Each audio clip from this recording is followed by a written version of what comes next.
Hello नमस्कार दोस्तों, स्वागत है आपका आपके अपने यूट्यूब चैनल फ्यूचर गोल्स में। आज हम लोग डिस्कस करेंगे मॉडर्न फिजिक्स का पार्ट नंबर 3। तो पार्ट नंबर 3 में आपको क्या मिलने वाला है? तो आपको मिलने वाला है आज कॉम्पिटन शिफ्ट और उसके साथ में कॉम्पिटन इफेक्ट क्या होता है। और इसी अकॉर्डिंग हम लोग 5 या 6 क्लासेस ही करेंगे, बस आपका पूरा का पूरा मॉडर्न फिजिक्स ख़त्म हो जाएगा। उसके बाद में हम लोग करेंगे इलेक्ट्रॉनिक्स, जो 1 से 2 वीडियो में होगा, और उसके साथ में फिर कुछ और टॉपिक्स उठा लेंगे जिसको हमारे आपके 20 तारीख तक मैं पूरा सिलेबस आपको ख़त्म करा कर दे दूँगा जिससे आपको थोड़ा सा अच्छा फील हो।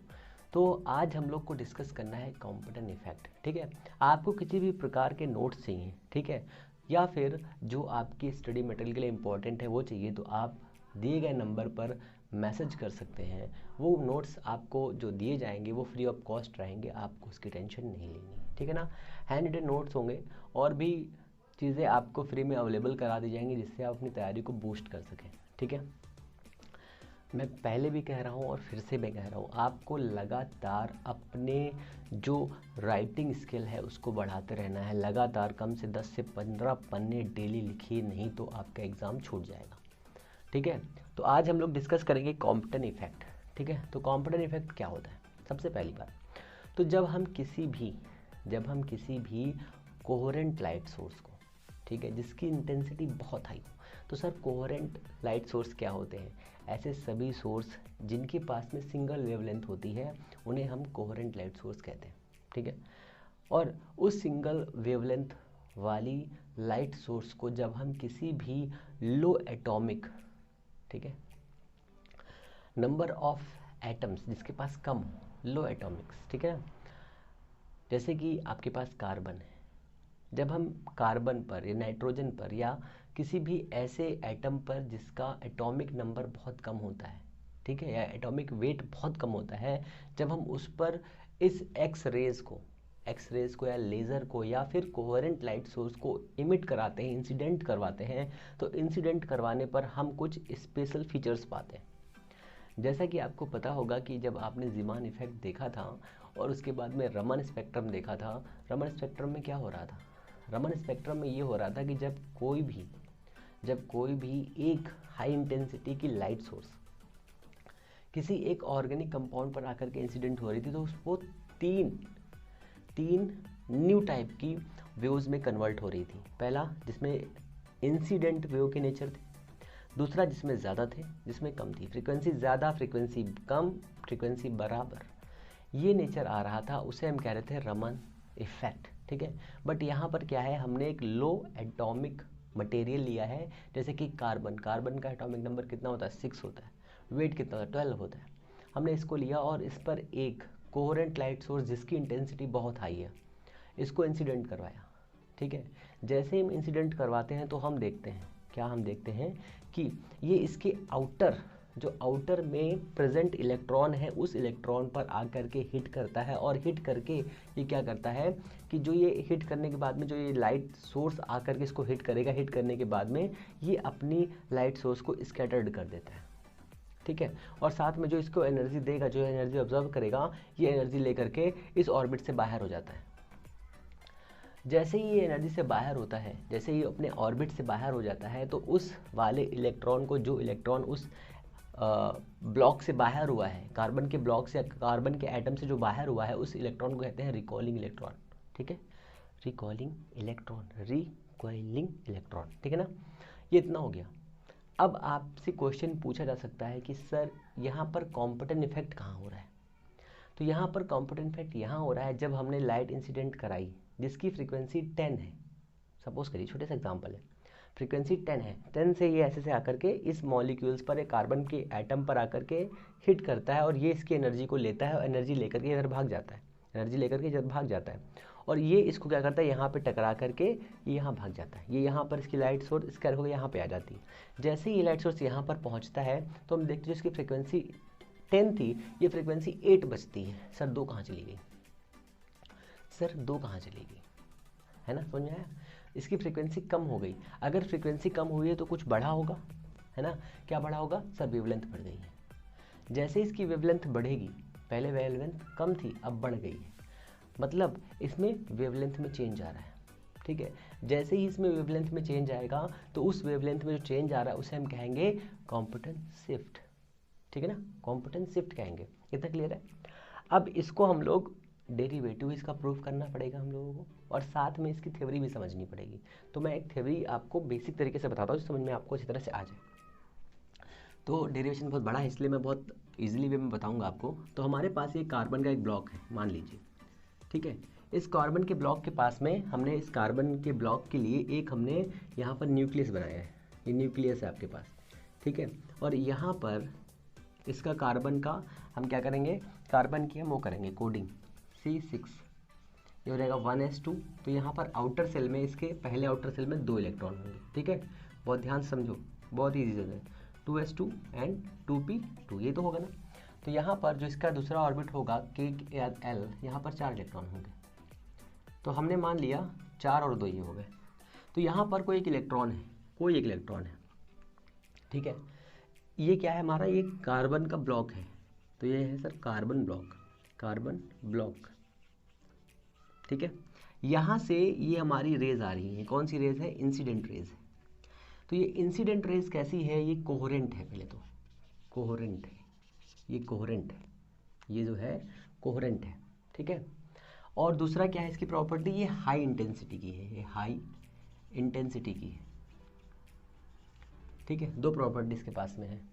और साथ में इसके पास में जो एनर्जी है वो है एच न्यू एनर्जी लेकर के जा रहा है ये, ठीक है। इसकी फ्रीक्वेंसी इतनी है। और इसके पास वेवलेंथ है hc/λ, ये इसकी एनर्जी है, ठीक है। ये इसके पास इसकी वेवलेंथ है। इतना जो है इसके पास अभी फंक्शन है। और ये आकर के यहाँ पर एक इलेक्ट्रॉन दिया है, उस पर आके हिट होती है। जैसे ही हिट होती है वैसे ही हम देखते हैं कि ये इलेक्ट्रॉन कुछ ऐसे निकल जाता है। इसको मैं कुछ दूसरी तरह से बनाना चाहता हूँ, ठीक है ना। इसको मैं कुछ ऐसे बनाऊंगा, आपको मज़ा आएगा इसको समझने में। तो ये एक ऐसे जाएगा और एक ऐसे जाएगा, ऐसा होता है ना। एक बॉल लीजिए, उस बॉल पे आप बॉल को मारिए, फुटबॉल लीजिए, छोटा सा फुटबॉल, और उस पर बॉल मारिए, देखिए उसका क्या एक्शन होता है, चेक करिए, मज़ा आएगा, ठीक है ना। तो यहाँ से ये एक इंसिडेंट रे है, रेडिएशन है, ये एक्सरेज है, एक्सरे लिखिए यहाँ पे, एक्सरे, ठीक है। एक्सरे यहाँ पे आके इंसिडेंट होती है, और इस डायरेक्शन में और इस डायरेक्शन में 2 एक्शन होते हैं। यहाँ पर आपका आ जाता है ये इलेक्ट्रॉन, ये वाला, और यहाँ पर ये वाला आ जाता है आपका, ये जो एक्सरे का डेविएशन होता है, यहाँ पर जाने का टकराई इस पर, और ये इधर आ गई। तो ये यहाँ पर जो आएगी ये हमारी हो जाएगी h⁻। यहाँ पर इसकी फ्रिक्वेंसी में चेंज हो गया, ठीक है। अब इसको न्यूमेरिकली समझिए। हमने क्या किया, यहाँ पर 5050 एंगस्ट्रॉन की एक वेवलेंथ ली, ठीक है, जिसके पास में कुछ एनर्जी है, इतनी वेवलेंथ ली। तो जैसे ये आकर के इस लो एटॉमिक मटेरियल पर आकर के टकराती है, इंसिडेंट होती है, तो हम देखते हैं यहाँ पर इसकी फ्रीक्वेंसी 5060 एंगस्ट्रॉन हो जाती है, सॉरी वेवलेंथ इतनी हो जाती है, ठीक है। वेवलेंथ इसकी इतनी हो जाती है, बढ़ जाती है। इसमें और इसमें जो डिफरेंस आएगा, delta lambda is equal to कितना आ रहा है, देखिए 100 का चेंज आ रहा है ना, 100 का 1000 का है ना, 1000 एंगस्ट्रॉन का जो चेंज आया है, इसे हम कहते हैं कॉम्पिटेंस शिफ्ट, ठीक है, इसे हम कहते हैं कॉम्पिटेंस शिफ्ट। और जो ये इलेक्ट्रॉन ऊपर गया है, इसे कहते हैं रिकॉइलिंग इलेक्ट्रॉन, रिकॉइलिंग इलेक्ट्रॉन, ठीक है। आपसे रिकॉइलिंग इलेक्ट्रॉन की एनर्जी भी पूछ सकता है, तो वो भी आपको आना चाहिए। जैसे कि हमने कहा सर यहाँ पर इसके पास में एनर्जी थी 10, ये 10 एनर्जी लेकर के जा रहा था, 10 एनर्जी लेकर के जा रहा था, इसने इलेक्ट्रॉन को हिट किया। अब इसके पास में एनर्जी यहाँ पे हमने कैलकुलेट करी, एनर्जी है इसकी 8, तो सर यहाँ पे एनर्जी कितनी आएगी 2। तो हम क्या करेंगे, इनिशियल एनर्जी फाइनल एनर्जी दोनों को लेस कर देंगे। तो रिकॉइलिंग एनर्जी के, रिकॉइलिंग इलेक्ट्रॉन के पास में कितनी एनर्जी होगी, एनर्जी रिक्वायर्ड, ठीक है, रिकॉइलिंग, ठीक है, is equal to h⁻ minus h⁻डैश। कोई दिक्कत है यहाँ पे, इतना तो बहुत इजी है। ये पूरा जो सिस्टम मैंने बताया है, इस सिस्टम को हम कहते हैं कॉम्पिटेंट इफेक्ट। ये पूरा सिस्टम यहाँ पर ये जो हमने निकाला है, इसे हम कहते हैं कॉम्पिटेंट शिफ्ट, ठीक है, कॉम्पिटेंट शिफ्ट। इतना क्लियर है।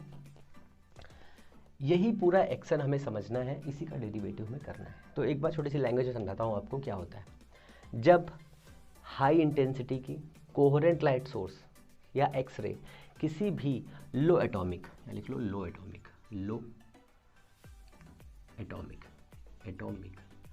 एटॉमिक सबस्टेंस पर आकर के इंसिडेंट होती है, तो इसमें से प्रेजेंट इलेक्ट्रॉन्स क्या करते हैं, इमिट हो जाते हैं, बाहर निकल जाते हैं, या इस पर से जो लाइट सोर्स आकर टकराता है तो लाइट सोर्स क्या होता है, स्कैटर्ड हो जाता है।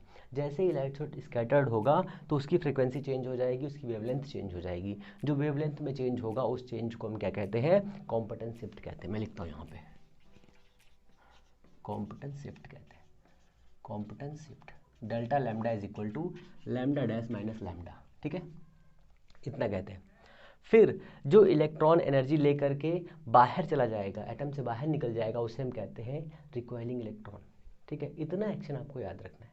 और इसी फंक्शन के लिए जो यहाँ पर ये चेंज हुआ है, कितने एंगल पर गया है, जैसे आकर के यहाँ पे टकरा रहा है तो हमने कहा सर ये एक ऑब्लिक लाइन है, इक्वल लाइन, ये यहाँ से फाई और यहाँ से थीटा एंगल बनाता है।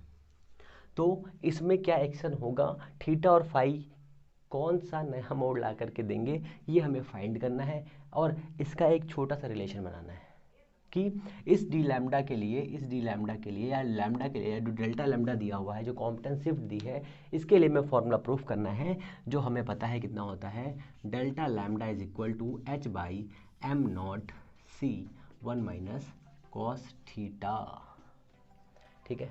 अब यहाँ पर फाई लेंगे, फाई क्यों लिया है, क्योंकि हमारा जो फोटोन स्कैटर्ड हुआ है वो इधर आया है, ठीक है, इतना क्लियर है। ये हमें फॉर्मूला प्रूफ करना है, कैसे करना है ये चीज़ें हमें समझनी है, बस और कुछ नहीं करना है, ठीक है ना, इतना क्लियर है। साफ करें इसको, इतनी चीज़ें आपको पता होंगी तो आप बहुत ही मज़ेदार तरीके से समझ लेंगे, कोई दिक्कत नहीं होगी आपको समझने के लिए। एक क्वेश्चन यहाँ से और बन सकता है कि सर इसे हम हाई इंटेंसिटी के साथ में क्या जो विजिबल रेज है, विजिबल रेज का यूज़ करके ले सकते हैं इसको, मतलब इसको एक्सप्लेन कर सकते हैं। तो सर विजिबल रेज को अगर हम लेंगे तो हमारी इंटेंसिटी ऑफ लाइट जो होगी वो बहुत स्लो होगी, उसकी एनर्जी बहुत कम होगी, जिसकी वजह से जो हमारा ये टक्कर होने वाली है, जिसे हम कोलिजन कहते हैं, जो कोलिजन होगा यहाँ पर वो कोलिजन ही नहीं हो पाएगा, अगर होगा भी तो बहुत स्लोली होगा, जिसकी वजह से हमें शिफ्ट नहीं मिलेगी, ठीक है। तो विजिबल रेज से हम कॉम्पिटेंस शिफ्ट को एक्सप्लेन नहीं कर सकते, या कॉम्पिटेंट इफेक्ट को हम एक्सप्लेन नहीं कर सकते, ये भी आपको याद रखना है, ठीक है। अब आगे समझिए, अब हम यहाँ पर डेरिवेटिव पर आते हैं। तो सबसे पहले आप समझिए कि आपके पास में एक कार्बन का एटम है, ठीक है, उस एटम में एक इलेक्ट्रॉन है, सिर्फ एक इलेक्ट्रॉन की बात कर रहे हैं, और उस इलेक्ट्रॉन पर आ करके ये अभी यहाँ पर इलेक्ट्रॉन है, ये रुका हुआ है, ये रेस्ट में है, तो इसका मास कितना होगा, इसका मास होगा m0, इसका नाम मास होगा m0। तो इसका मास होगा m0, अगर इसका मास m0 है, इसका मास m0 है, और यहाँ से एक फोटोन आ रहा है, ये फोटोन, इसके पास स्पीड कितनी है, c स्पीड है, इसकी स्पीड अभी कितनी है, इसकी स्पीड है 0, ठीक है। तो सर इसके पास मोमेंटम कितना होगा, इसके पास मोमेंटम कितना होगा, तो इसका मोमेंटम हो जाएगा सर 0, ठीक है, P2 लिखो इसको यहाँ पे, P2 इज इक्वल टू 0। इसके पास मोमेंटम कितना होता है, क्या आप सोच सकते हैं, सोचिए, क्या आप इसका मोमेंटम निकाल सकते हैं। तो हमें मोमेंटम निकालने के लिए थोड़ा सा फॉर्मूला ड्राइव करना पड़ेगा, हालांकि हम लोगों ने डी ब्रॉगली इक्वेशन अभी नहीं पढ़ी है, हम आगे पढ़ेंगे, फिर भी हम लोग इसको निकाल सकते हैं। हम जानते हैं E is equal to H nu is equal to m c square, ये कहाँ से है, आइंस्टीन इक्वेशन है। न्यू इज इक्वल टू क्या होता है h c by lambda is equal to m c square. इस सी से ये वाला सी उड़ेगा, ये है क्या होता है, ये होता है momentum p is equal to h by lambda. अगर हम यहाँ पर न्यू करें और इसको हटा दें तो क्या है, सी लिखा जा सकता है, सोचिए, nu is equal to C by lambda, तो सी से कट जाएगा, काम खत्म। इतना आ जाएगा, नहीं आ जाएगा, फिर समझ लीजिए, आपके पास में मोमेंटम आया था एच बाई लैम्डा, हमें लैम्डा को यहाँ से क्या करना है, एलिमिनेट करना है। क्यों, क्योंकि हम यहाँ पर लैम्डा नहीं चाहते, हम फ्रीक्वेंसी के फॉर्म में ये वैल्यू ड्राइव करना चाहते हैं, इसलिए तो हमने क्या किया, v is equal to nu is equal to C by lambda. तो यहाँ से कितना हो जाएगा, ये सी हटाइए, ये सी यहाँ आ जाएगा, तो 1 by lambda is equal to nu by c. तो इसके बारे में कितना हो जाएगा, एच न्यू बाई सी हो जाएगा। तो ये हमारा मोमेंटम है, तो इसके पास मोमेंटम कितना हो जाएगा, तो इसके पास मोमेंटम हो जाएगा P1 is equal to H nu by c. ये इसके पास मोमेंटम है। अभी इसके पास एक जो फोटोन हमने जो हाई इंटेंसिटी का लाइट सोर्स लिया था उसके पास में कितना मोमेंटम है, उसके पास में h nu by c momentum है। ये इतना मोमेंटम रखता है सर, ठीक है सर, बिल्कुल ठीक है, कोई दिक्कत नहीं यहाँ तक। तो हमने भी कहा कोई दिक्कत है तो बहुत अच्छी बात है। तो अगर इतना हमारे पास मोमेंटम है, ठीक है, तो ये हमारा हो गया इतना momentum.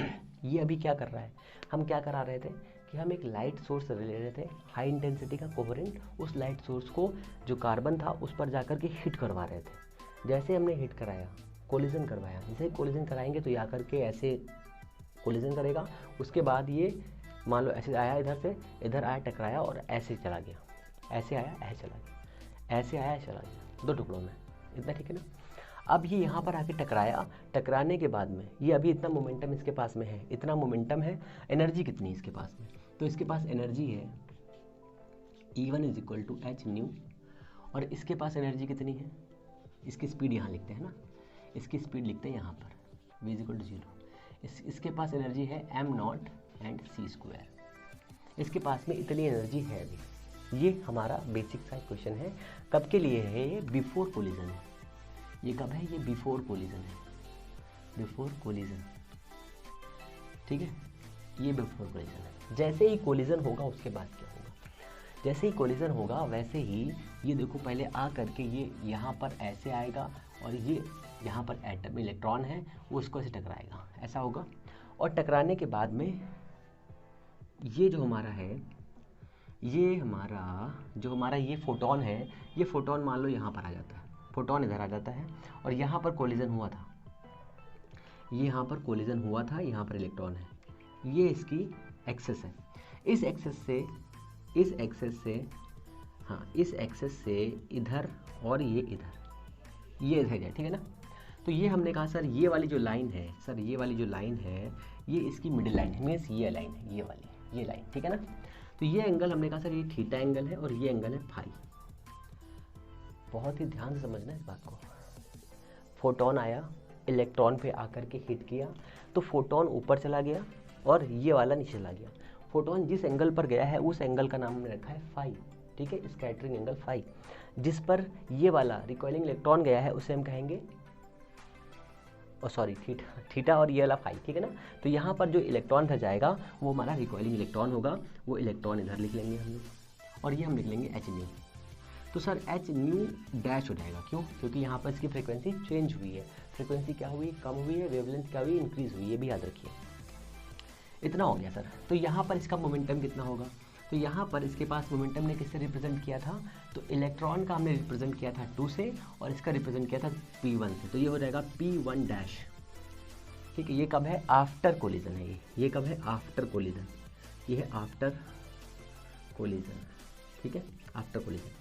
P1 is equal to H nu dash, ठीक है, एच न्यू डैश।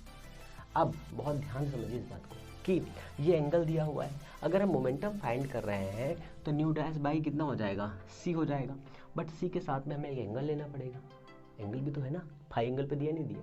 तो इसकी वेलोसिटी इस डायरेक्शन में कितनी थी, इतनी थी, तो इस डायरेक्शन में वी कॉस थीटा जाएगी, इधर कितनी जाएगी, we sine theta.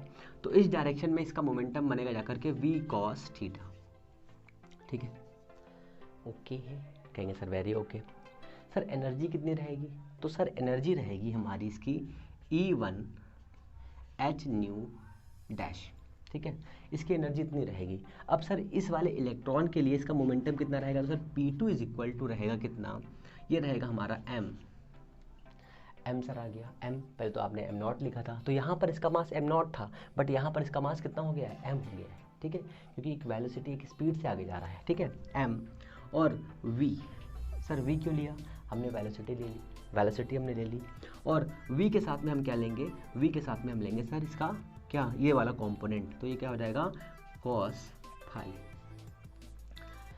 M v cos phi, ये इसका मोमेंटम हो गया। सर एनर्जी बता सकते हैं क्या, बिल्कुल बता सकते हैं। तो एनर्जी आपकी कितनी हो जाएगी, तो एनर्जी हो जाएगी E2 इज इक्वल टू कितनी होनी चाहिए यहाँ पर एनर्जी, तो होनी चाहिए m not m c square होनी चाहिए, ये एनर्जी है इसकी।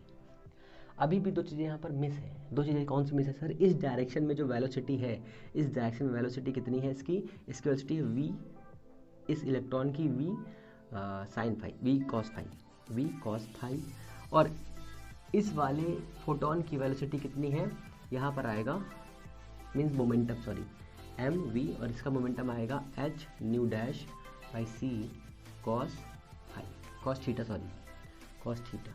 ठीक है। इस डायरेक्शन में, मैंने यहाँ पे लिख रखा है इस डायरेक्शन में ऐसा होगा, बट सर इस डायरेक्शन में तो कुछ होगा और इसमें भी होगा। तो इस डायरेक्शन में कितना इसके पास कंपोनेंट रहेगा मोमेंटम का, h nu dash sine theta by c, और इस डायरेक्शन में कितना रहेगा, इधर रहेगा एम वी साइन फाई, और ये क्या इन फंक्शंस के अलावा, इन मोमेंटम के अलावा कोई दूसरा मोमेंटम यहाँ पर काम कर रहा है? परपेंडिकुलर नहीं काम कर रहा है, तो ये वाली इक्वेशन इसके बराबर हो जाएगी, और ये इक्वेशंस को अब हम इक्वल करेंगे। हम जानते हैं कि एनर्जी कंजर्वेशन लॉ ये कहता है कि energy before collision is directly equal to the collision after, ठीक है। मीन्स कोलिजन जब बाद में होगा तो वहाँ पे जो एनर्जी बनेगी और जो पहले एनर्जी होगी दोनों सेम होनी चाहिए। अगर एनर्जी सेम नहीं होगी तो इसका मतलब क्या है, कहीं गड़बड़ हो गया है, वो गड़बड़ हमें फाइंड करना है, ठीक है ना। तो हमने इतना समझ लिया है। अब हम थोड़ी सी इक्वेशन बनाते हैं, जैसे कि सबसे पहले हम मोमेंटम को चेक करते हैं। मोमेंटम यहाँ पर कितना है, इतना, यहाँ पर कितना है, 0। बहुत ध्यान से समझ लो एक एक चीज़। यहाँ पर हमारे पास एक एक्सरे था, एक्सरे रेडिएशन था, ठीक है, एक कोहेरेंट लाइट सोर्स था जिसकी फ्रिक्वेंसी कितनी है, न्यू है, ठीक है। और ये एक इलेक्ट्रॉन है जिसका रेस्ट मास है m0, ठीक है। जैसे ही ये इस पर आकर के हिट करता है, इसकी वेलोसिटी शुरुआत में 0 थी ना, हमने ब्लॉक को तो पकड़ा हुआ था, रखे हुए थे, तो इसकी स्पीड कितनी होगी, 0 होगी, है ना। तो यहाँ पे 0 हो गई, इसकी वजह से इसका मोमेंटम भी 0 हो जाएगा। अगर स्पीड 0 मोमेंटम 0 हो जाएगा, तो मोमेंटम इसका 0 आ गया, इसका मोमेंटम इतना है। तो अगर हम मोमेंटम का कंजर्वेशन लॉ अप्लाई करें तो बिफोर कोलिजन मोमेंटम का सम कर दीजिए और आफ्टर कोलिजन मोमेंटम का सम कर दीजिए, दोनों इक्वल होने चाहिए। तो हमने ये वाला कोलिजन ऐड किया मोमेंटम का और इसको ऐड कर दिया, इसको प्लस इसको ऐड कर दिया, दोनों इक्वल होने चाहिए।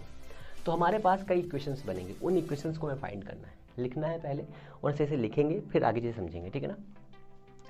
तो सबसे पहले आपको याद रखना है कि हमें मोमेंटम कैसे बनाना है। तो हमारे पास में आ गया P1 plus P2 is equal to, ये कब है, ये है before collision momentum, is equal to after collision क्या है, P1 डैश प्लस का P2 डैश, ठीक है। कुछ चीज़ें हटानी पड़ेंगी, नहीं तो समझ में नहीं आएगा। अब इसको बैठा देते हैं, अभी उसको बैठाना पड़ेगा, ठीक है। इक्वेशंस लिखने के बाद उसको बैठाना पड़ेगा। तो ये हमारा इतना हो पहले तो, ठीक है। और उसके साथ में ये वाली इक्वेशन देखो, यहाँ पर जो हम वैल्यू रखेंगे कितना हो जाएगा हमारा, एच न्यू बाई सी, ये तो 0 है, is equal to P1 dash कितना है हमारा, H nu dash by c, ये है हमारा कॉस थीटा प्लस का P2 कितना है, P2 डैश कितना है, P1 डैश हमारा इतना है, P2 डैश हमारा एम वी कॉस फाई, ठीक है ना, कॉस फाई।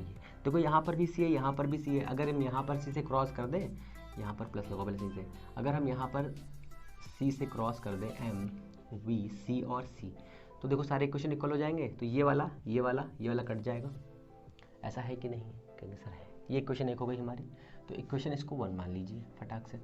फिर इस वाले इक्वेशन पे आ जाइए, जो है यहाँ पर बनना है h nu dash sine theta divided लिख रहा हूँ बराबर, ठीक है ना, is equal to m v sine phi. यहाँ पर बाई सी भी तो है, ये वाला सी यहाँ आ जाएगा सर, अगर ये वाला सी यहाँ आ जाएगा तो ये वाली वैल्यू हो जाएगी एम वी सी, ये हट जाएगा, यहाँ से हट जाएगा, नहीं हट जाएगा, कहेंगे सर आप बहुत छोटा कर दे रहे हैं, तो ठीक है छोटा नहीं कर बड़ा करते हैं। तो h nu dash sine theta is equal to m v c sine phi, equation number 2। इतना क्लियर है, कहेंगे सर वेरी क्लियर है। एनर्जी पे आ जाइए, पहले एनर्जी कितनी थी, एच न्यू, फिर प्लस का इसके पास एनर्जी कितनी थी, m0 c², बाद में एनर्जी कितनी हो गई, एच न्यू डैश, फिर इस वाले के पास कितनी एनर्जी हो गई, m0 c²। इतना हुआ कि नहीं हुआ। अब ये इक्वेशन हमारे पास आ चुकी है, इन इक्वेशंस का हमें यूज़ करके सब चीज़ें पता करनी है। तो ये हमारी बेसिक इक्वेशंस दी हुई हैं, इन इक्वेशंस का हमें यूज़ करना है, ठीक है ना। तो देखो जैसे यहाँ पर सी दिया है, यहाँ पे सी दिया है, यहाँ पे सी नहीं है, तो हम क्या करेंगे, इस वाले को सी को कॉमन करेंगे यहाँ से, और इस वाले को सी से यहाँ पे क्रॉस कर देंगे तो ये वैल्यू बराबर हो जाएगी। तो यहाँ से हमारे पास एक नया वैल्यू आएगा, और यहाँ से इसको हटा देंगे तो यहाँ पर सी आ जाएगा सर, इतना हो जाएगा। तो कुछ नई वैल्यूज़ आ जाएंगी, तो हमारे पास नंबर 1 वैल्यूज़ कौन सी आएगी, एच न्यू माइनस का न्यू डैश कॉस थीटा, हमने यहाँ से एच कॉमन कर लिया, यहाँ से एच कॉमन कर लिया, इज इक्वल टू कितना आएगा, m v c cos phi. Equation 1 ले लीजिए इसको, ठीक है। इस इक्वेशन को थोड़ा सोचिए, दिमाग लगाइए।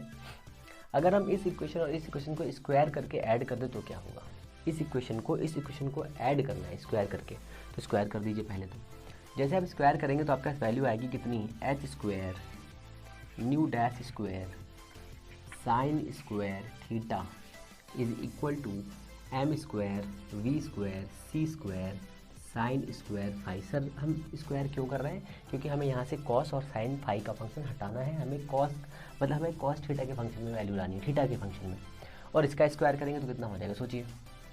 तो ये हो जाएगा हमारा एच स्क्वायर तो पहले हो गया ये, ठीक है। एच स्क्वायर के साथ में ये हो जाएगा हमारा न्यू स्क्वायर, ठीक है। साथ में और कितना होगा, तो इसका एच स्क्वायर और गुणा हो जाएगा, प्लस का h square nu dash square, और ये हो जाएगा कॉस स्क्वायर थीटा, इतना हुआ। A square plus b square minus का एच स्क्वायर टू ए भी होता है ना, 2h square nu dash cos theta. बताइए कोई दिक्कत हो तो, 2ab a square b square minus का 2ab, तो ए स्क्वायर अगर एच स्क्वायर कॉमन करें तो वही फंक्शन आ जाएगा, ठीक है। इज इक्वल टू कितना आएगा सोचिए, m square we square C square cos square phi, इतना है कि नहीं है सोचो। ये वाला फाई और ये वाला साई, मीन साइन और फाई दोनों को ऐड कर दी, जैसे ऐड करेंगे तो ये वाला फंक्शन यहाँ से खत्म हो जाएंगे। तो हम क्या कर रहे हैं, हम इसको यहाँ लिख रहे हैं, तो कितना हो जाएगा, m square we square C square bracket में sine square phi cos square phi is equal to कितना बच रहा है, देखो ये वाला फंक्शन में सोचना और ये वाले फंक्शन के बारे में भी थोड़ा सोच लेना। तो कितना आ जाएगा, h square nu square plus का h square nu dash square cos square theta plus का साइन स्क्वायर थीटा, ये वाला फंक्शन एक साथ लिख लिया, एच न्यू स्क्वायर कॉमन कर लिया, ठीक है ना। और ये बच रहा हमारे पास माइनस का कितना बच रहा है, 2h square nu dash cos theta, इतना बच रहा है। बताइए कोई दिक्कत हो तो। अब मैं कुछ वैल्यू को सॉल्व करता हूँ, है ना, कुछ हटाता हूँ। तो यहाँ पर इक्वेशन मेरे पास आएगी कितनी, m square we square and c square is equal to कितना है हमारे पास, एच स्क्वायर न्यू स्क्वायर इसकी वैल्यू प्लस का h square nu dash square, फिर माइनस का 2h स्क्वायर और कितना आ रहा है, h square nu dash cos theta. दिख रहा है नहीं दिख रहा, मैं देख लेता हूँ, आपको दिख रहा नहीं दिख रहा एक बार। ओके सारी वैल्यू आपको दिख रही है, कोई दिक्कत की बात नहीं है, ओके ये इतना हो गया, ठीक है ना। ओके ये आपके पास बेसिक इक्वेशन आ चुकी है।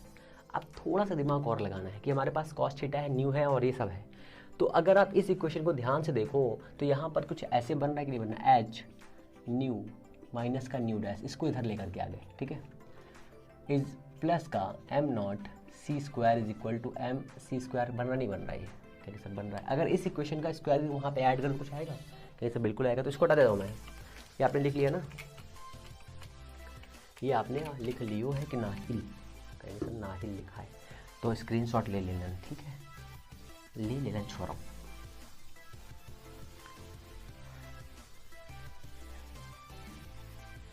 हमको लगता है यही आधे 1 घंटे से हो गया है।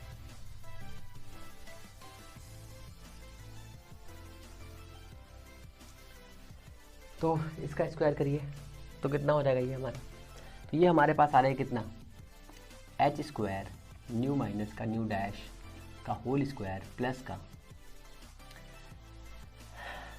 एम नॉट सी स्क्वायर का होल स्क्वायर, तो ये हो गया हमारा a square b square plus का 2a h nu nu dash m naught c square.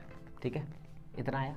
इसको भी ओपन करना पड़ेगा तो कितना हो जाएगा ये हमारा h square nu square plus का h square nu dash square minus का 2h square nu nu dash a square plus b square minus 2ab, तो a square b square minus 2ab, h square h का सभी में है ना। फिर क्या बच रहा है प्लस का m naught square C4 plus का 2h न्यू माइनस का nu dash m naught c square. ये वाली इक्वेशन यहाँ लिया हो आप, ठीक है। H square nu square plus h square nu dash square, कुछ और कट पिट रहा है कहीं नहीं कट रहा, माइनस का 2 ये हो गया माइनस का 2h square nu dash cos theta is equal to m square we square and c square. ये तो है ना। अगर इस इक्वेशन को हम घटा दे, इस इक्वेशन से हम लेस कर दे तो ये प्लस हो जाएगा, ये वाला माइनस हो जाएगा, तो ये वाली वैल्यू कट होगी, ये वाली वैल्यू कट होगी, चीट घटो यहाँ से, दोनों वैल्यू कट हो जाएंगी, ये प्लस हो जाएगा, ये माइनस हो जाएगा। ठीक है ना। तो कितना बचेगा हमारे पास माइनस का 2h स्क्वायर ये वाली वैल्यू उठा रहा हूँ, ठीक है, न्यू डैश प्लस का m naught square C4 plus का 2h nu dash m naught c square minus का 2h square nu dash cos theta, बताइए कोई दिक्कत है, इज इक्वल टू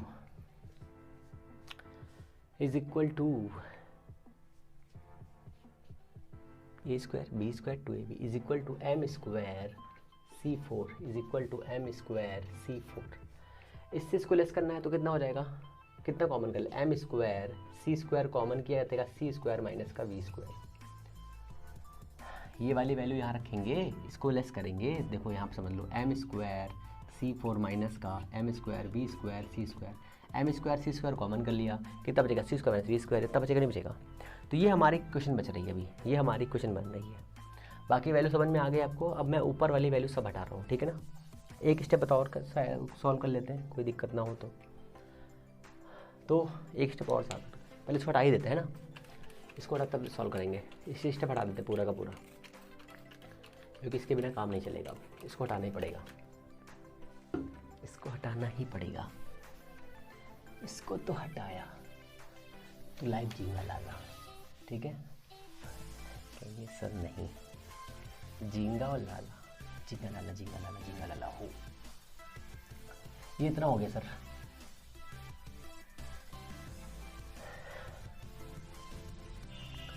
ओके आगे चलिए फटाफट। आप समझिए, अब आपको एम नॉट और एम में खेल करना है। तो M is equal to M naught 1 minus we square by C square, root होता है तो यहाँ स्क्वायर आएगा, यहाँ स्क्वायर आएगा। इसको सॉल्व करोगे तो कितना आएगा, याद आएगा एम नॉट स्क्वायर, ठीक है, c square by C square minus का वी स्क्वायर। एम स्क्वायर की जगह पे इतना रख सकते हैं, जैसे वैल्यू यहाँ पे रखेंगे वैसे कुछ और खेल होगा। तो यहाँ पर ये वैल्यू रखते हैं, हम हो जाएगा कितना, एम नॉट स्क्वायर और सी स्क्वायर, तो हो जाएगा C4 अपॉन में कितना जाएगा, सी स्क्वायर माइनस का we square into C square minus का वी स्क्वायर। तो ये इससे कटेगा। अब देखो ये वाली वैल्यू और ये वाली वैल्यू बराबर है कि नहीं, तो ये इससे उड़ेगा, ठीक है। अब जो बच रहा है उसको इक्वल लिखो। अब आपके पास में एक वैल्यू, दो वैल्यू, तीन वैल्यू बच रही हैं, 1 2 3, ठीक है ना। सबको एक पास लिख लो। तो लिखते हैं, चलो 2 इस वाली वैल्यू को इधर लेकर के आ रहे हैं, ठीक है ना, और ये वाली वैल्यू भी इधर लेकर के आ रहे हैं। 2h square nu dash 2h square nu dash cos theta, ठीक है, 2h square nu dash cos theta, और ये वाली वैल्यू प्लस का 2h स्क्वायर न्यू डैश कुछ वैल्यू प्लस माइनस फिर से हो गया c square minus we square, C square minus we square, minus plus less करने पे ये वाली value minus plus is equal to, चलो आगे सॉल्व करते हैं, अभी आगे इक्वल कर लेंगे, है ना। Is equal to 2h nu dash, और यहाँ पे कितना आ रहा है, यहाँ पर आ रहा है आपका m0 c स्क्वायर, ठीक है ना। तो कुछ कट रहा है क्या, तो 2h और कुछ कट पिट रहा है, कुछ कॉमन हो रहा है sir, nu dash nu dash, तो हमने कॉमन किया h न्यू डैश कॉमन किया, तो यहाँ पे शायद इक्वल होगा सर, ये वाली वैल्यू प्लस में होनी चाहिए थी, new dash plus minus is equal two plus, हाँ सर ये वाली वैल्यू प्लस होगी, ठीक है, ये वाली वैल्यू प्लस होगी, ओके।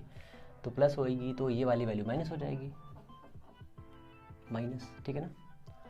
तो इतना हो गया, एच न्यू हमने कॉमन किया तो यहाँ पर आएगा हमारे पास कितना, 1 माइनस कॉस थीटा, ओ सॉरी देखो मैं क्या कर रहा हूँ, यहाँ प्लस लगा रहा हूँ, प्लस यहाँ आएगा माइनस, ठीक है ना।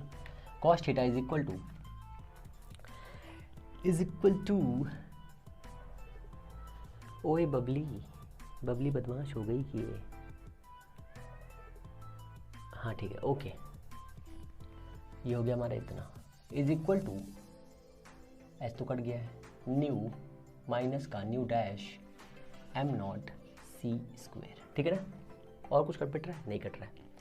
तो अगर हमें अब फ्रीक्वेंसी शिफ्ट चाहिए तो फ्रीक्वेंसी शिफ्ट के लिए हम क्या करेंगे, सीधे इसको डिवाइड कर देंगे। जैसे डिवाइड करेंगे कैसे हो जाएगा देखो, तो ये हमारा हो जाएगा कितना, c बाई लैम्डा, ठीक है। तो ये कितना आ जाएगा, c बाई लैम्डा, तो इसको हम डिवाइड करते हैं तो हो जाएगा h 1 माइनस कॉस थीटा, ये हो जाएगा nu by nu dash minus का nu dash nu dash m0 c square, इससे ये कटेगा, इस वाली वैल्यू से ये कटेगा, तो यहाँ पर बचेगा कितना, और हम जानते हैं sir nu dash is equal to C by lambda dash and nu is equal to C by lambda, ये हमारी वैल्यू बेसिक सी वैल्यू होती है, आपको पता ही है, ठीक है ना। ये वैल्यू रख दीजिए यहाँ पर। अगर हम इसको उल्टा पुल्टा करें तो कितना हो जाएगा देखो, तो यहाँ से अगर हम उल्टा करेंगे तो ये वैल्यू कितनी हो जाएगी, हमारी हो जाएगी लैम्डा डैश बाई सी, ये यहाँ जाएगा ये नीचे आएगा, is equal to 1 by nu dash, ठीक है। तो इसकी जगह पर हम लिख सकते हैं lambda dash by c minus lambda by c और इनटू m0 c स्क्वायर, ये सी इससे उड़ेगा, इससे यहाँ से उड़ जाएगा, तो आपके पास जो वैल्यू बचेगी वो वैल्यू कितनी होगी, वो वैल्यू आपके पास आएगी इतनी, सर कितनी आएगी, h by m0 c 1 minus cos theta is equal to delta lambda is equal to lambda dash minus lambda, ठीक है। ये आपकी वैल्यू आएगी और इसे हम कहते हैं कॉम्पिटेंस शिफ्ट, ठीक है। छापिए फटाक से। माइनस प्लस का कुछ खेल हो गया है जहाँ पर लोगों ने गलती कर दी है, ठीक है, वो आप ज़रा देख लीजिएगा, मेरे हिसाब से वही होना चाहिए जो मैंने किया है, ठीक है। ऐसी कुछ बेसिक सी इंपॉर्टेंट कंडीशंस हैं, उसको भी देख लेते हैं फटाफट, फिर आगे चलते हैं। फिर जो है आगे चलते हैं, स्पेक्ट्रल लाइंस पढ़ते हैं, fine structure of the hydrogen and sodium atoms, ये पढ़ेंगे। फिर डी ब्रोगली भी पढ़ना है आज, फोटोसिंथेसिस भी पढ़ना है हम लोगों को। ये हमारी इक्वेशन है, इस इक्वेशन में आपको ये याद रखना है कि कौन किस पे डिपेंड कर रहा है, तो delta lambda is proportional to 1 minus cos theta, ठीक है। और ये सब तो कांस्टेंट, ए बी कांस्टेंट, ठीक है। तो क्या करना है, if theta is equal to 0 degree then shift कितना आएगा, 0, मीन्स हमें जो इंसिडेंट फोटोन होगा, जो इंसिडेंट फोटोन हम कराएंगे वही फोटोन हमें आगे मिल जाएगा अगर थीटा की वैल्यू 0 है, ठीक है। फिर इफ़ यहाँ पे कितना आ जाएगा, lambda dash is equal to lambda आ जाएगा, ठीक है। थीटा इज इक्वल टू 90 करेंगे तो क्या आएगा, जैसे 90 करेंगे तो हमें जो कॉम्पिटेंस शिफ्ट मिलेगा delta lambda is equal to कितना मिलेगा, h/m0 मिलेगा। ये कॉम्पिटेंस शिफ्ट किस पे, थीटा पे 90 पे। थीटा इज इक्वल टू 180, इस पे कितना मिलेगा, तो यहाँ पर 180 रखो तो h/m0c, m0c 1 + 1 cos 180 की वैल्यू होती है -1 और इन दोनों को ऐड करेंगे तो आ जाएगा कितना, 2h/m0c। तो यहाँ पर जो theta is equal to this पर डेल्टा लैम्डा क्या आएगा, 2h/m0c। ये कौन सी कंडीशन है, ये मैक्सिमम कंडीशन है और ये वाली कंडीशन है मिनिमम। ठीक है, इससे एक क्वेश्चन जो जीआईसी के क्वेश्चन में बना था वो क्वेश्चन ये था, क्या सर विजिबल रेज के रूप में इसको हम एक्सप्लेन कर सकते हैं, तो नहीं कर सकते हैं क्योंकि उसमें जो इलेक्ट्रॉन का जो फोटोन होता है उसकी एनर्जी बहुत कम होती है। ठीक है, तो ये आपको याद है। अब आगे चलते हैं जो आपको पढ़ना है, इतना क्लियर है ना। हम लोग देखेंगे fine structure of a spectral lines, ये भी आपके सिलेबस में दिया हुआ है। तो इसमें ये नहीं दिया हुआ था कि किसके लिए हमें एक स्पेक्ट्रम देखना है, तो बहुत ही सिंपल सी चीज़ें हैं, आप समझिए इस बात को।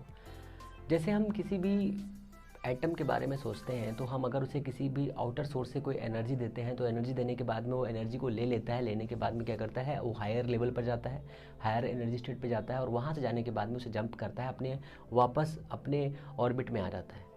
इस एक्शन में जब वो वापस आता है तो एनर्जी को रेडिएट करते हुए जाता है। ठीक है, जब वो एनर्जी रेडिएट करता है फोटोन के फॉर्म में तो वहाँ पे हमें स्पेक्ट्रल लाइन्स मिलती है। ठीक है, जैसे कि हाइड्रोजन के बारे में आपने पढ़ा है, Lyman Balmer Paschen bracket fund आपको मिलता है। ठीक है, ऐसे ही सोडियम है, जो भी आपके एल्कली मटेरियल्स हैं उनमें सभी में ये मिलता है। ठीक है, तो हमें बात करनी है कि सर स्पेक्ट्रल लाइन्स क्या होती है, फाइन स्ट्रक्चर क्या होता है। फाइन का मतलब होता है बहुत ही हल्का, बहुत ही सूक्ष्म। ठीक है ना, तो सूक्ष्म कैसे मिलेगा हमें, सूक्ष्म मिलेगा हमें इस हिसाब से कि अगर हम बहुत ही हाई रेवोल्यूशन का कोई स्पेक्ट्रोमीटर ले लें। ठीक है, उस स्पेक्ट्रोमीटर से हम देखें कि हाइड्रोजन के या सोडियम के जो डबल लाइन्स मिलते हैं हमें वो कैसे मिलते हैं। तो बहुत ही सिंपल तरीका ये है कि अगर कोई भी हाइड्रोजन एटम है, उस हाइड्रोजन एटम के पास में जो भी इलेक्ट्रॉन्स हैं जो स्पिन कर रहे हैं, ठीक है, आपको पता है, मैं आपको बता चुका हूँ कि सभी एटम्स जो होते हैं उनके पास जो इलेक्ट्रॉन होते हैं वो इलेक्ट्रॉन क्या करते हैं, स्पिन भी होते हैं और साथ में ऑर्बिट में भी घूमते रहते हैं। ठीक है, इसकी वजह से उसके पास में दो एंगुलर मोमेंटम होते हैं। पहला होता है स्पिन एंगुलर मोमेंटम जो उनकी स्पिन की वजह से होता है, दूसरा होता है उनके पास में ऑर्बिटल एंगुलर मोमेंटम। ठीक है, ऐसा होता है।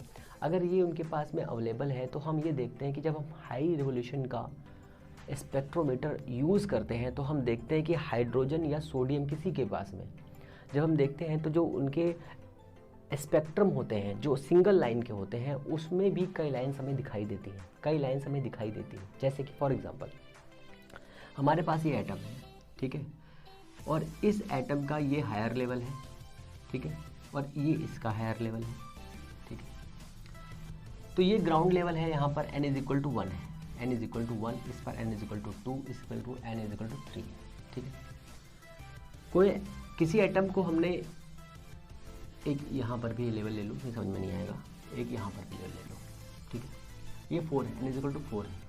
यहाँ पर कोई इलेक्ट्रॉन है जिसको हमने एक रेडिएशन दी, ठीक है, एक एनर्जी दी, वो एनर्जी लेकर के यहाँ पहुँचा और यहाँ से 10⁻⁸ सेकेंड के बाद ये अपना वापस आया और यहाँ से इसने एनर्जी को रेडिएट कर दिया due to photon forms. Photon के फॉर्म में इसने एनर्जी को रेडिएट कर दिया। तो हमने देखा कि सर यहाँ पर हमें लाइमन बामन पास्टन ऐसे मिलता था, Lyman Balmer Paschen bracket and Pfund series में मिलती थी ना, जिसमें से लाइमन हमें कहाँ मिलती है, फुंड हमें कहाँ मिलती है, लाइमन बामन और पास्टन और ब्रैकेट फुंड ये सब इंफ्रारेड में मिलती थी, ये विजुअल में मिलती थी, ये हमारे कहाँ मिलती थी, ये आप कमेंट बॉक्स में डालेंगे, ठीक है ना।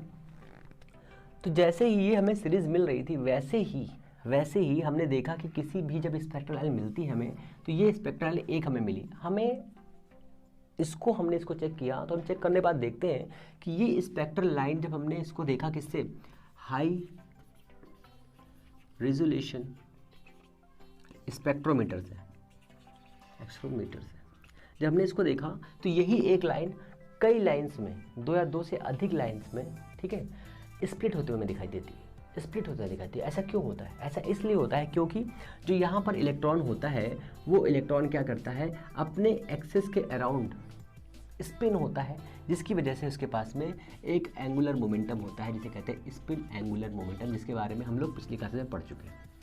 और साथ में ये लगातार यहाँ से यहाँ तक घूमता रहता है, जिसकी वजह से इसके पास में एक और मोमेंटम होता है जिसे कहते हैं ऑर्बिटल एंगुलर मोमेंटम।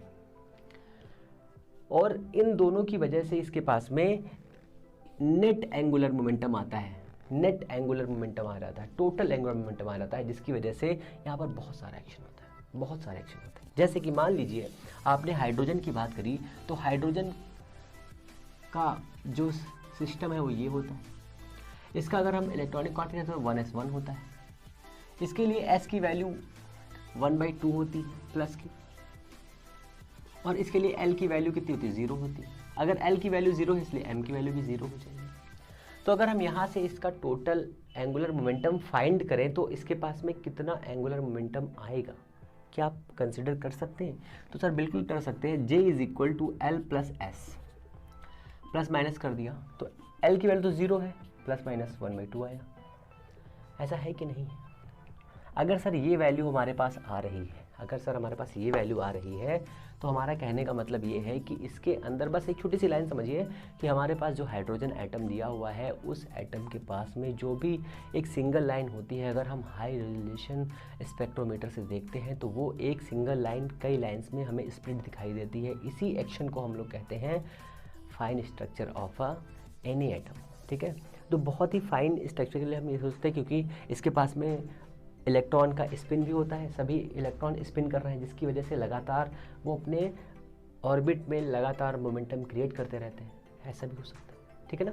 तो ये हमारा एक छोटा सा टॉपिक है। इसके आगे हम लोग समझते हैं जो हमारा टॉपिक दिया हुआ है फोटो इलेक्ट्रिक इफेक्ट, ये हमें पढ़ना है इसके आगे, क्योंकि 2-3 टॉपिक हमारे बचे हुए हैं, उनको भी ख़त्म करना है आज हम लोगों को, ठीक है, क्योंकि ये इंपॉर्टेंट है और यहाँ से टॉपिक से क्वेश्चंस आते भी हैं, इसलिए हमें ये भी समझना है, ठीक है।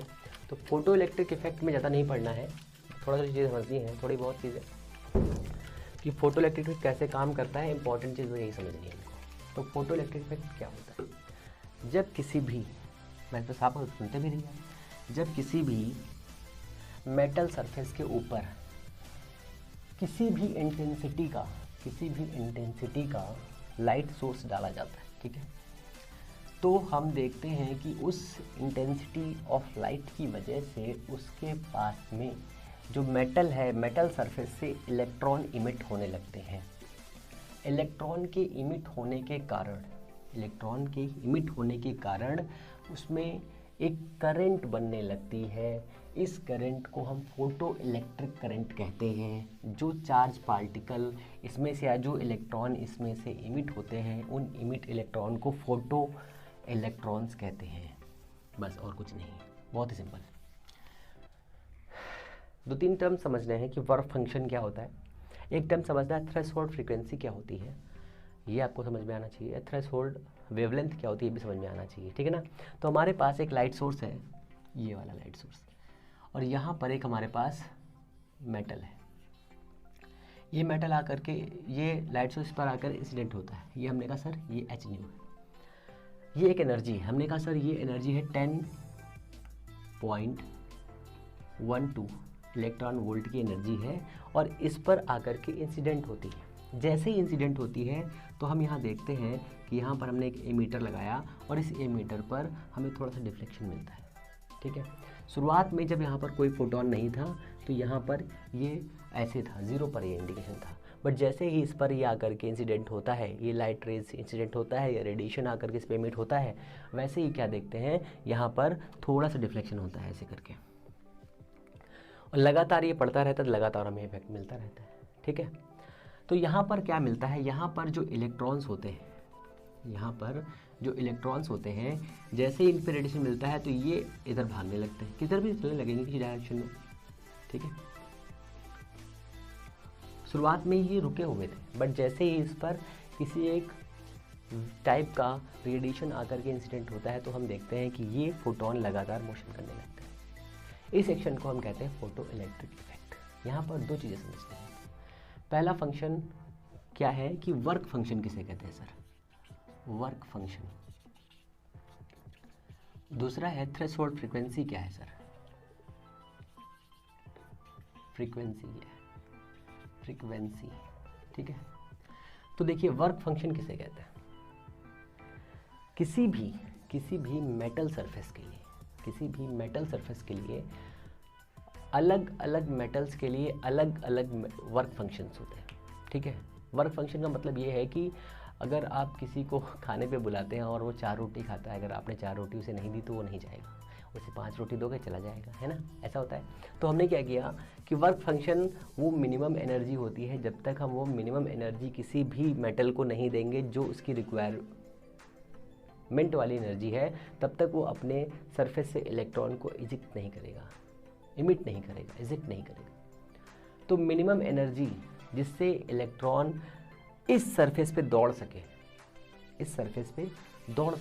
उसे हम कहते हैं वर्क फंक्शन। थ्रेशोल्ड फ्रीक्वेंसी क्या होती है? ऐसी मैक्सिमम फ्रीक्वेंसी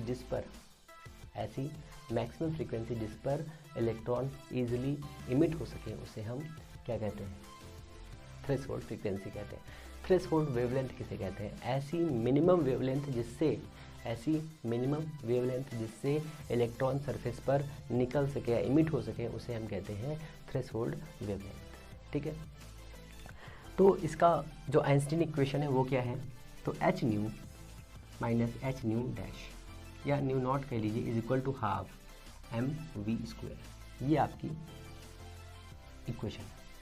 अब यहाँ पर एक छोटा सा एग्जांपल ये भी है कि अगर सपोज करिए कि हमने इसको 10.12 इलेक्ट्रॉन वोल्ट की एनर्जी दी है, रेडिएशन दिया है इसको, ठीक है, और इस मेटल को हमने जिंक मान लिया या कोई भी मेटल ले लिया हमने, जो भी ले लीजिए आप, और इसका वर्क फंक्शन है 3.2 वर्क फंक्शन, ठीक है।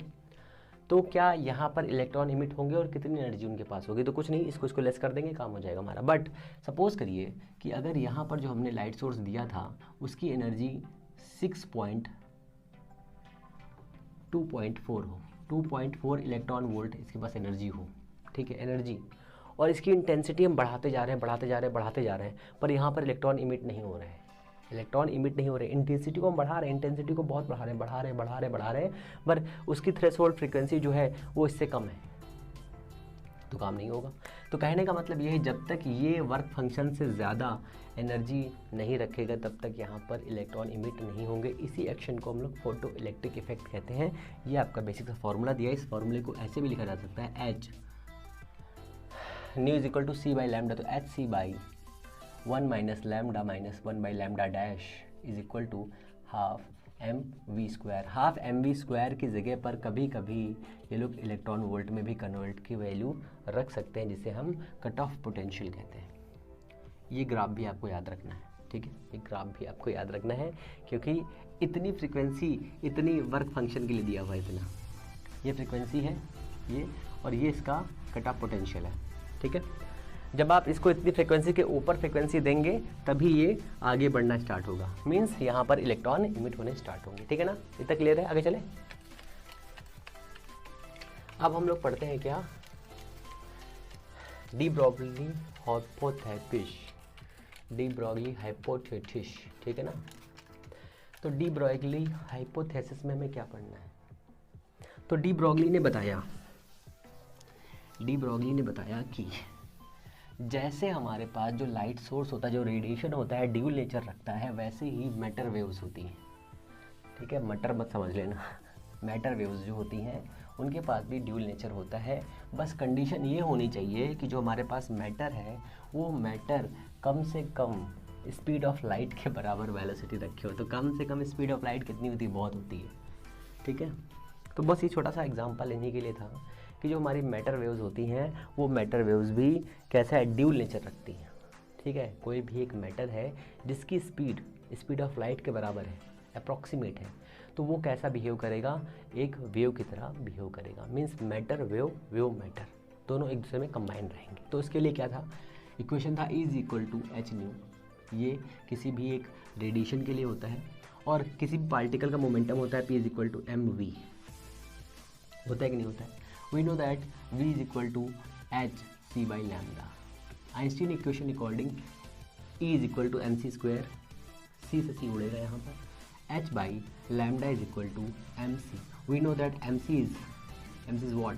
एम सी इज P, पहले ही डी ब्रॉगली ने बता दिया है कि सी जो वेलोसिटी है वो कैसी होनी चाहिए, v अप्रॉक्सीमेट c होनी चाहिए। अगर c v के इक्वल है तो momentum of the particle mc होगा कि नहीं होगा। अगर ये एक पार्टिकल है और ये इसकी speed v is equal to c के इक्वल है तो ये ऐसे चलेगा, इस टाइप से वेव फॉर्म में चलेगा। यही डी ब्रॉगली की बेहतरीन इक्वेशन है, ठीक है ना। यही डी ब्रॉगली की बेहतरीन इक्वेशन है जो आपको याद रखनी है, जो आपके लिए इंपॉर्टेंट है, कई बार एग्जाम में पूछी गई है, तो आपको ये भी याद रखना है। यही ड्यूल नेचर है, ड्यूलिटी भी यही है।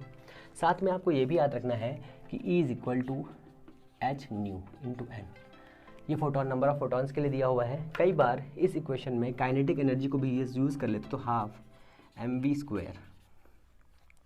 और इस फॉर्मूले को कुछ ऐसे ना पूछ के ऐसे पूछते हैं, तो यहाँ पर जो हमारे पास फॉर्मूला आएगा, जो यहाँ पर मोमेंटम बनेगा, मोमेंटम या wavelength lambda is equal to, इस फॉर्मूले से lambda is equal to h/p, ये बनेगा h/p।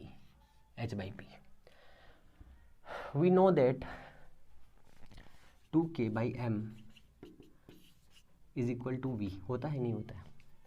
तो अगर ये वाला फॉर्म यहाँ पे रखें तो lambda is equal to h/p is equal to root 2k/m, p is equal to mv, तो यह कितना हो जाएगा 2km। Here k is equal to ev या qv फॉर इलेक्ट्रॉन मोशन, ठीक है ना। लैम्डा इज इक्वल टू h/रूट 2qvm।